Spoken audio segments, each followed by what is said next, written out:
do Poder, na Rádio Bandeirantes.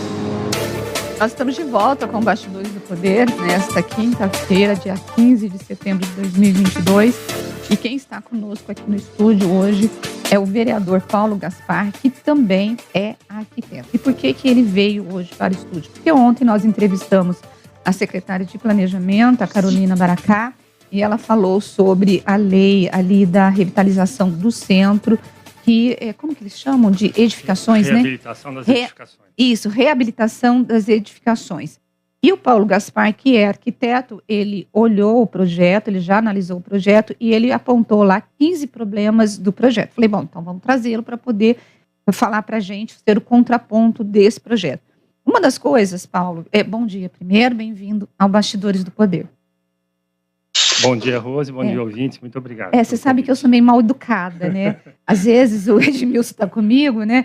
E eu esqueço de falar bom dia pro Edmilson, ele fala, Rose, ele só falta me cutucar, assim, tô aqui, né, Edmilson? Pois é, você se esquece de mim. Eu também esqueci, desculpa, Edmilson, só que você não está aqui. Imagina. Bom, o projeto, eu achei interessante, porque eu acho que a região central é uma região que ela está esquecida, ela está abandonada há muitos anos, e nenhum governo conseguiu revitalizar o centro, né? E qual é o problema desse projeto? Explica pra gente. Tá, Rose, eu só vou fazer um preâmbulo para a gente entender o contexto geral disso. Quando a gente quer entender a vida no planeta Terra, a gente precisa entender o universo primeiro. Então vamos lá. O problema, quando a gente fala de legislação urbana, começa lá em Brasília. Começa por nós não termos uma reforma política, uma reforma administrativa. Isso reflete 100% na administração municipal, ou seja, é uma máquina engessada, que tem uma visão de curto prazo, não tem política de Estado, são governo, e as coisas são feitas de 4 em 4 anos. O famoso voo de galinha. E a gente quer, como técnico, como urbanista, a gente sempre quer aquele voo de águia. Então vem aquela história do escritório de planejamento, que nós não temos em Campinas, para ter essa política de Estado. Dito isto, a crítica minha, dos arquitetos, não são em relação ao esforço dos profissionais que estão fazendo isso. Muito pelo contrário, estão parabéns, o esforço que eles fazem é homérico. Mas a estrutura é feita para não dar certo. Então, dentro dessa estrutura do fasejamento e não do planejamento, sempre vão vir soluções pontuais. A famosa coxa de retalhos que a gente chama, né? Então, esse projeto é mais um retalho na coxa. Por quê? Ele tem uma visão muito boa no sentido de trazer benefícios fiscais e urbanísticos para ter reabilitação de alguns edifícios na área central, porque não é todo mundo que vai se encaixar dentro da burocracia. O projeto é mais um cheio de burocracia, cheio de regrinha, cheio de coisinha, e muita gente não consegue se encaixar nele. Então, vai ser muito limitado o alcance dele. Isso é o nosso... não tem aquele impacto. Então, assim, a gente espera... Como é que nasceu essa ideia desse projeto? No começo do mandato do ano passado, entregamos uma cópia do retrofit lá de São Paulo e do Rio. Dário, vamos fazer em Campinas, beleza. Explica o que é retrofit para os nossos ouvintes. É a reforma de edifícios sob um novo contexto. Então, hoje é habitacional, vai mudar para comercial ou vice-versa. E aí ele foi feito em São Paulo e Rio, só que de forma diferente. Então, a gente precisa adaptar para a realidade de Campinas. Depois de um ano de entrega desse projeto, dias atrás, está pronto o projeto. Na SIC, a gente foi pego de surpresa. Como assim? A gente não foi chamado para construir junto esse projeto. Então, está pronto. Aí deu aquele temor, né? Aquela correria, né? Puxa, vamos estudar, porque a hora que vier para a Câmara, a gente já passou por isso no Escoab ano passado. A gente teve que... O projeto estava muito ruim. Depois de um ano, a gente foi reformando o projeto, conversando, costurando com todo mundo, põe Coab no meio e tal. O projeto ficou bom. Esse a gente não consegue fazer isso. Esse projeto que o vereador está falando, gente, só para vocês saberem, é aquele de construções residenciais em que permite, por exemplo, que prédios sejam construídos sem garagens. Por exemplo, é esse projeto que você está falando, né? Isso. Então, habitações de empreendimento de interesse social, de habitação de interesse social, onde existe uma parceria público-privada, ou seja, a Coab recebe contrapartidas das empresas privadas que fazem os seus empreendimentos habitacionais, ela recebe unidades de contrapartida e ela alimenta a fila de espera de habitação, que são quase 50 mil aqui em Campinas. E o projeto que nós estamos falando agora, esse projeto que a Secretaria está discutindo, né, é o que vai permitir reformas em prédios já existentes na região central, em que dará descontos ou isenções de até 11 anos de IPTU e de ISS para quem fizer reformas nesses empreendimentos, nesses prédios residenciais. Ontem, a secretária disse que prédios grandes, por exemplo, apartamentos grandes de 100, 150 metros quadrados podem ser transformados, por exemplo, em 4 habitações. Só que não pode ser iniciativa de apenas um apartamento, teria que ser do prédio todo. E é esse projeto que nós estamos debatendo hoje com o vereador Paulo Gaspar. Agora me aponta quais os problemas que o senhor achou. Que você achou? Vai. Sim. Então, como a visão desse projeto é simplesmente dar benefícios para quem for fazer a reforma no edifício, a gente esperava uma Ferrari e veio um Fusca. A gente quer muito mais, a gente quer mais do que isso. A gente quer dobrar, porque isso vai trazer comércio, serviços, pujança que nós queremos, né? Esse projeto é uma medida muito tímida. Então, qual que é o problema principal dele? Primeira crítica, é renúncia fiscal, porque você está dando benefício para alguns e não para todos. Não tem a questão da isonomia. Segundo, cadê a função social dessa lei? Então, nós precisamos trazer a lei do ex-Coab que a gente aprovou para essa lei, para compatibilizar e fazer com que essas parcerias público-privadas criem um fundo para financiar o centro, a reforma do centro, e não de edifício. Então, a gente precisa melhorar os equipamentos urbanos e a gente precisa trazer moradias de habitação de interesse social para o centro. Então, esses dois pilares ficam numa mudança do zoneamento que não aconteceu nesse projeto. Por favor, diga. O Paulo, a secretária esteve ontem com a gente aqui e mostrou assim um cenário ideal, né? Falou que está tudo bem, que está todo mundo participando e tudo mais. No entanto, você aparece com essa minuta aí cheio de críticas ao projeto, está fazendo críticas ao projeto, pertinentes até. Eu queria saber o seguinte, daqui para frente vai ter uma audiência pública, tal, como é que essa frente parlamentar de legislação urbana que você preside na Câmara vai atuar daqui para frente? Só com essa minuta ou vocês vão tentar interferir de uma maneira mais efetiva para que o projeto contemple aí mais aspectos desses que você está expondo agora? Infelizmente não houve nenhum discussão com a frente parlamentar. A frente é uma iniciativa dos vereadores e das entidades como a Secov, como e outros arquitetos, a área, o PEA, o CAL, enfim, mas que a presença e a participação desses profissionais são muito pontuais, né? Então tem diversos temas, cada um grupinho específico aparece ali. Então não houve uma discussão ampla desse projeto. Tivemos 2 reuniões e nessa segunda-feira próxima nós vamos pegar esses 15, essa indicação que a gente fez para o prefeito, vamos explicar item por item na próxima segunda-feira, e convidamos o prefeito e a Carolina já várias vezes, mas eles preferiram não ir, porque eles já estão fazendo essas conversas com a SIC e outros grupos, né? E vai para a Câmara e foi lá para os vereadores. Só que quando chegou lá para os vereadores, que a Carolina a gente já estava pronto, então ela fez uma exposição do que está pronto, não teve discussão nenhuma. E os vereadores, eles não entendem nada desse assunto, então eles só vão se preocupar com ele quando o projeto estiver protocolado na Câmara e aí eles tiverem que apresentar as suas emendas. Então a nossa corrida está sendo antes para que esse projeto não seja protocolado dessa forma, porque se ele for dessa forma, nós não conseguimos mexer na estrutura, na alma desse projeto, que é trazer a habitação de interesse social para o centro e mexer no zoneamento. Então, mas aí como que você vai conseguir inserir essas mudanças, ou pelo menos debater essas mudanças que você está propondo? Primeiro, você acha que existe uma possibilidade da Carolina aceitar ou existe uma resistência? E mais, você vai debater isso na audiência pública que vai rolar semana que vem, na próxima sexta-feira, ou eu vi que você já protocolou uma indicação com os 15 pontos que você entendem ser interessantes para que possa debater, ou você vai fazer uma reunião privada com ela? Como que vai ser isso? Então, infelizmente, no ponto que chegou, não dá para fazer muita coisa, porque o ideal é ser construído junto. Expectativa antes, não foi. O que vai acontecer nas audiências públicas? Cada um vai ficar aquele monte de gente dando um monte de palpite, assim, nada a ver.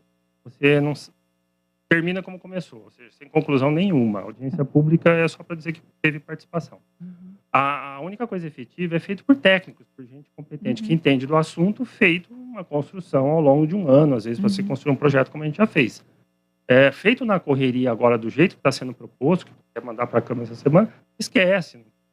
Então, a nossa esperança é a A Carolina disse que agora a Coab entrou num grupo para participar aí, mas já está pronto. Eu sempre vou bater nessa pedra, já está pronto. Vai ser só para dar uma maquiada. Então, para mexer na estrutura, a única forma é o jurídico da prefeitura, por exemplo, chegar lá, segurar o projeto e ele fazer as mudanças. Agora, quando você fala de renúncia fiscal e você diz que não tem isonomia, qual que é a tua proposta, por exemplo? Porque hoje a isenção ela está restrita às pessoas que irão fazer as reformas nos edifícios.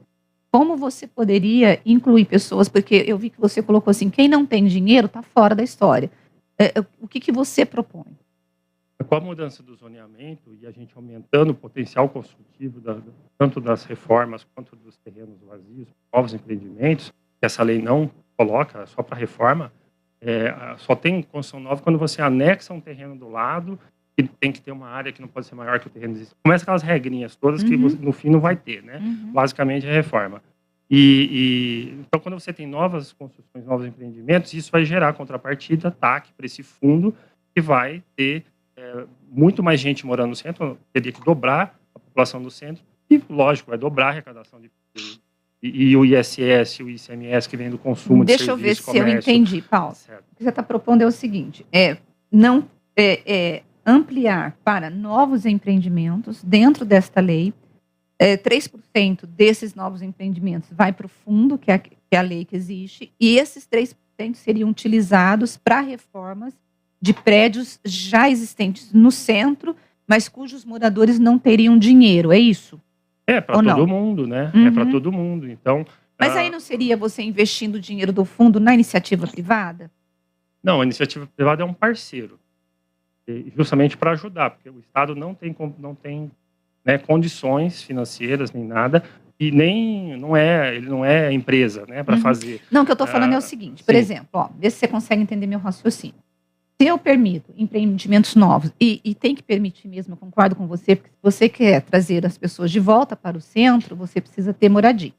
3% vai para esse fundo que já está na lei, que aí a prefeitura vai utilizar essa verba dos 3% para poder reformar prédios que já existentes. O que eu estou perguntando para você é se pode usar dinheiro público, porque seria dinheiro público, em empreendimentos ou residências para beneficiar aqueles moradores, entendeu? Isso não é irregular? Você entende a minha pergunta? Esse fundo tem um outro instituto que eu não falei ainda, que é a alocação social. A Coab precisa entrar para criar esse instituto que não existe ainda, né? Ele já existe na REURB. As regularizações fundiárias já existe o aluguel social. Hoje a fila não anda porque a contrapartida você tem que dar uma unidade para o morador que está na fila, a fila fica muito devagar. Então, se você tem alocação social, você atende muito mais famílias, você consegue fazer com que essa fila ande muito mais rápido, né? E aí a prefeitura pode estabelecer convênios com a iniciativa privada, como já existe grupos, por exemplo, compra um imóvel, reforma e aluga para famílias carentes. Já existe grupos privados fazendo isso. A gente precisa ampliar essa ideia. E a prefeitura também precisa ser mais um desses entes que vão financiar a alocação social. Isso vai trazer muita gente que mora na periferia para o centro. E quem que vai morar no centro hoje?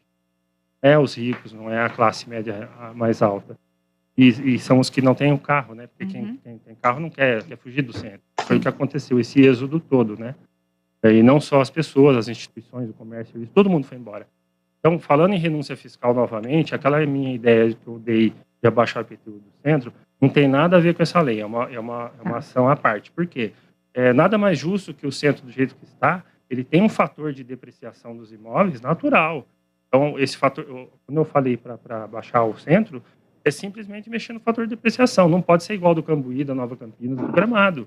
É diferente. Então, basicamente, mexer ali, você já diminuiu o IPTU por uma questão de justiça social. Esse fator de depreciação que você fala é em decorrência da própria situação do centro de uma maneira geral, né?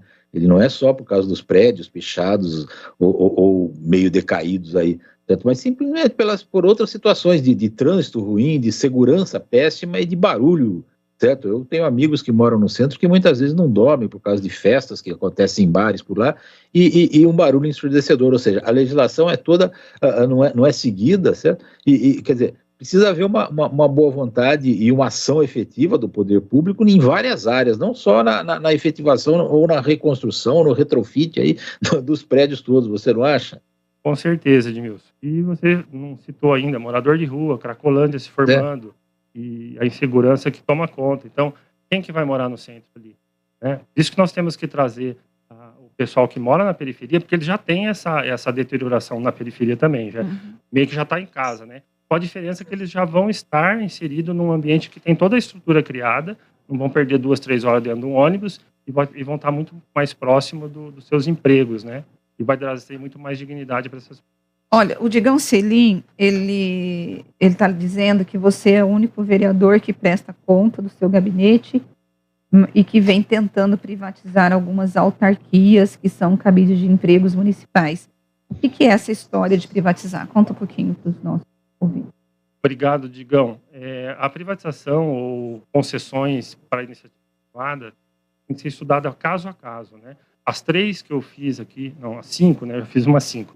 Para a Sanasa, para a CETEC, para a IMA, para parques públicos e para teatros municipais, né? Cada uma tem um contexto diferente, mas basicamente é tirar o peso das costas do Estado, porque o Estado não dá conta de prestar os serviços com eficiência, então precisa da ajuda da iniciativa privada.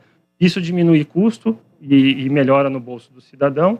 E terceiro, compliance, transparência e combate à corrupção. A secretária Alexandra Caprioli, ela condenou veementemente essa tua proposta, dizendo que, por exemplo, no caso dos teatros, a manutenção, ela não vem de ingressos, que, na verdade, é uma receita bem inferior e que a cultura, ela precisa ser patrocinada pelo Estado para poder garantir acesso a todos. Você concorda com isso? Então, depois dessa primeira reação dela ao projeto, eu fui conversar com ela e a história já mudou totalmente, ela já se abriu, entendeu os argumentos e já se propôs a estudar o assunto. Então, assim como a Paulela também já estudou a questão dos parques, estão estudando, então já teve uma abertura, já mudou. Ontem eu tive com ela para um outro projeto que a gente está propondo aí, bem bacana, sobre Feira do Livro, então tá mil maravilhas aí o clima com a cultura e a ideia está andando. Bom, o Digão Selim também pergunta para você por que a Câmara de Campinas ela teve facilidade de aprovar uma CPI antifascista, mas tem dificuldade de aprovar uma CPI para poder investigar o presidente da Câmara, o Zé Carlos, que teve a visita, né, de promotores do Ministério Público e da Polícia por conta de suspeita de que ele estaria recebendo propina para poder fechar contratos com empresas terceirizadas na Câmara. Qual é a dificuldade que a Câmara tem de investigar um presidente que foi denunciado e que está sendo investigado pelo Ministério Público? Eu fui a favor das duas. Esse nome CPI antifascista é só um nome de caráter ideológico, mas o que aconteceu ali foi crimes que foram cometidos e precisam ser investigados. Então, isso contra fatos não argumentos. A questão do Zé Carlos é um processo que corre em segredo de justiça. Eu e mais 5 já assinamos, mas a maioria espera que os fatos venham ser abertos pela justiça para depois eles se posicionarem. Você acha que a Câmara tem possibilidade de instaurar essa CPI? Porque hoje nós temos o voto do Nelson Ozzi, do Marcelo da Silva, o seu e do Major Jaime e o PSOL, Mariana Conte e Paulo Bufo. Nós temos seis vereadores que assinaram, né? Você acha que tem esse clima? Porque a impressão que eu tenho é que não tem clima para investigar o Zé Carlos. O Zé Carlos tem um grupo muito forte que, inclusive, gente, diferentemente de outros presidentes, o Zé Carlos ele foi eleito sem o apoio do Executivo. Porque para a presidência da Câmara, quando da eleição do Zé Carlos, o Executivo estava apoiando o Luiz Carlos Rossini, que é o líder de governo.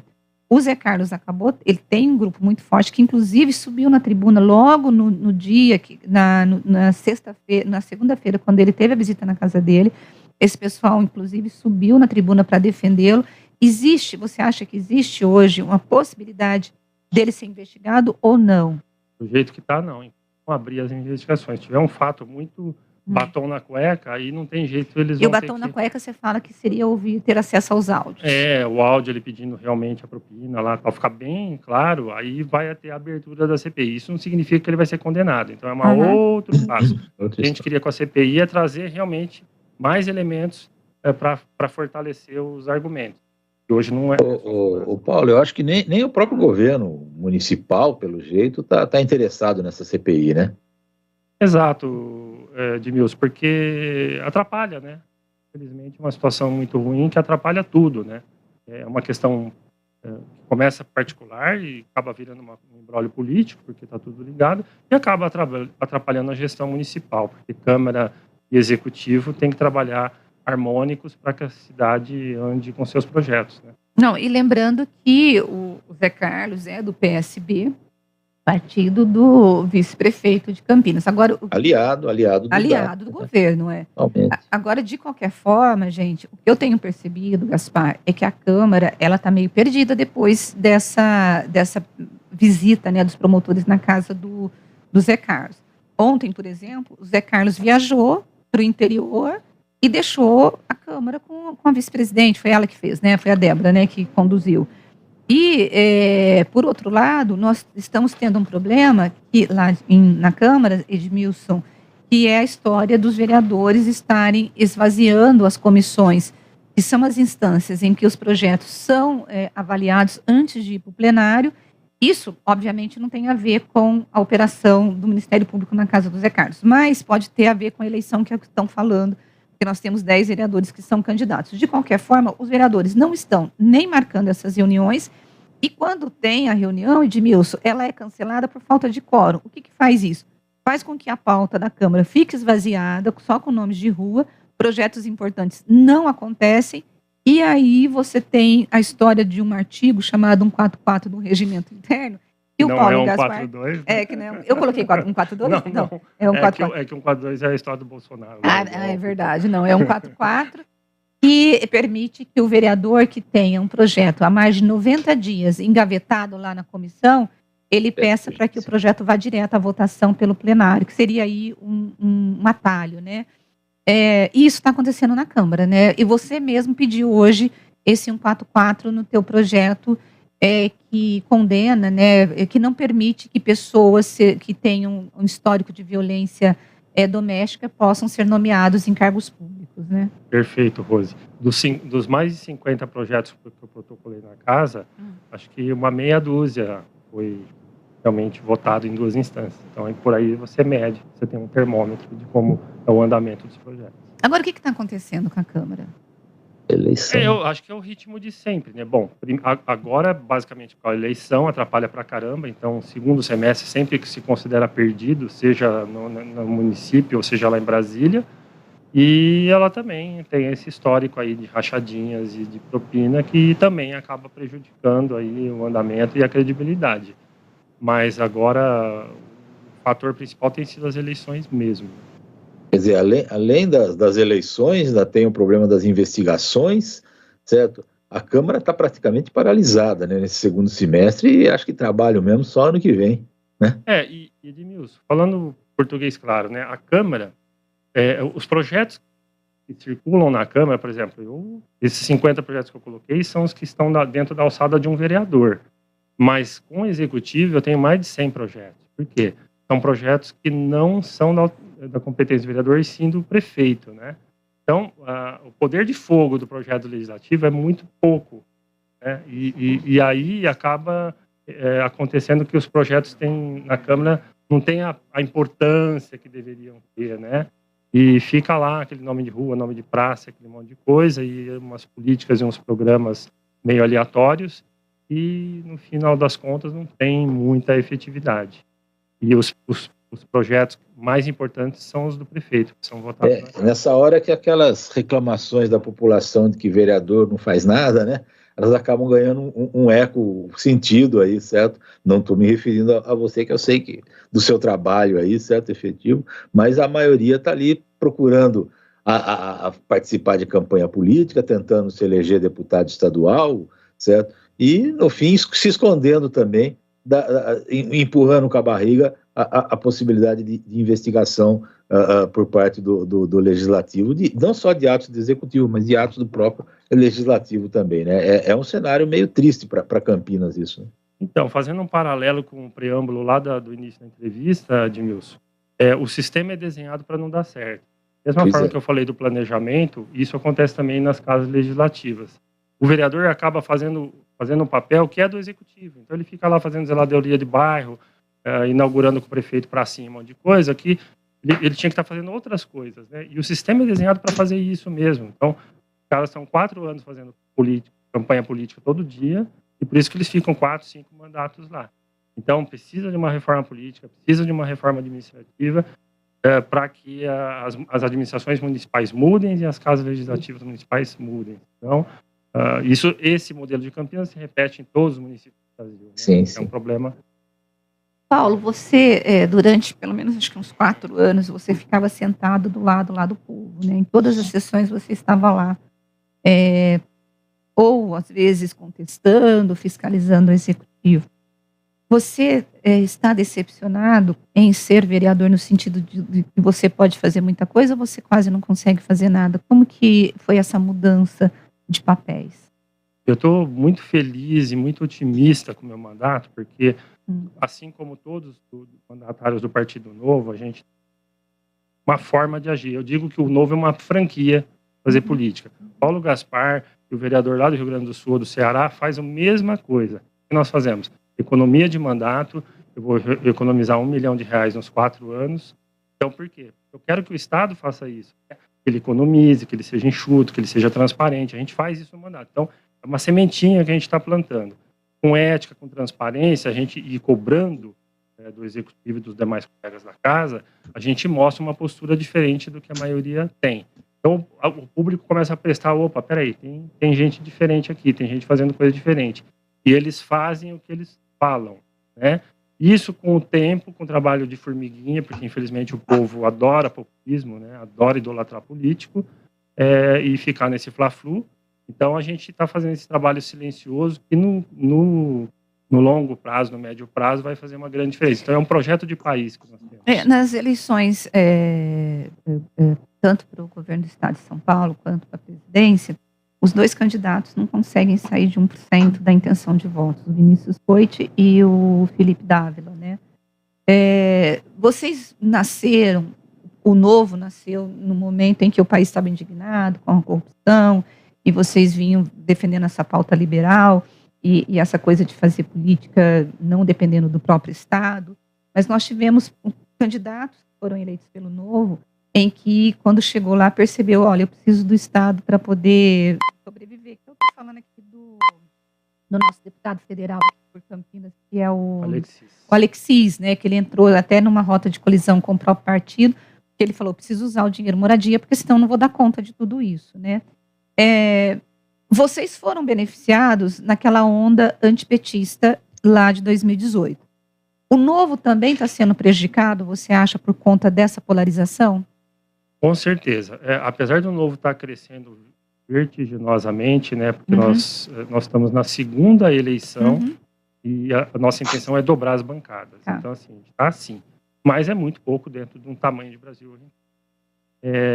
O que aconteceu é que, como nós somos um partido de direita, somos liberal na economia, etc., só que a gente não se confunde com o bolsonarismo, que entra muito na pauta moral, aí, que não é a pegada do Novo, a gente tem que se distanciar dessa direita extremista e também da esquerda, que é uma postura totalmente oposta ao que a gente defende. Né? Eles querem mais Estado, a gente quer menos Estado. A gente quer combater privilégios e eles estão ali defendendo sindicatos, etc. Então, a gente não está em território nenhum, né? E são esses 2 extremos que são os 2 grandes populistas que estão na frente das pesquisas e acabam atraindo tudo. Então, a gente fica meio esquecido no cenário e a gente tem que ter muita resiliência, muita visão de longo prazo para não se desanimar. Porque se a gente olhar no curto prazo, a gente desanima.